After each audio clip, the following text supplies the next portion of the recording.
बहुत सारे लोग कहते हैं कि महाराज जी, हम अक्सर अपने मृत परिजनों को सपने में देखते हैं, इसका क्या मतलब है, या फिर इससे कोई समस्या तो नहीं।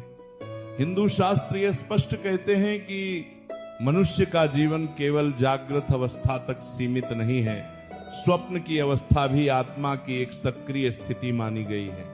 कभी कभी जीवन में ऐसा होता है कि जो लोग इस संसार से विदा हो चुके होते हैं, वे हमारे सपनों में प्रकट हो जाते हैं। उनका चेहरा, उनकी आवाज और उनकी उपस्थिति मन पर गहरी छाप छोड़ जाती है।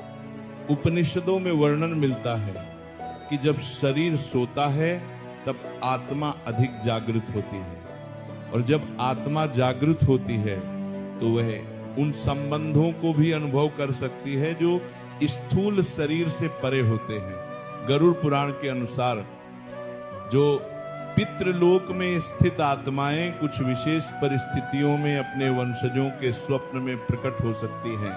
इसके पीछे शास्त्र 3 प्रमुख कारण बताते हैं। यदि सपने में आए परिजन शांत हो, मौन हो या स्नेह भाव से दिखाई दे तो इसे पितृ कृपा और आशीर्वाद का संकेत माना गया है।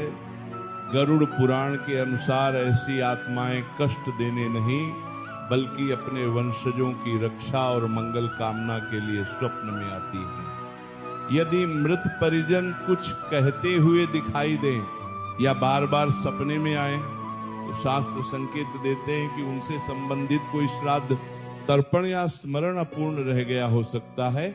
इसी कारण पितृपक्ष और श्राद्ध को हिंदू धर्म में अत्यंत आवश्यक माना गया है।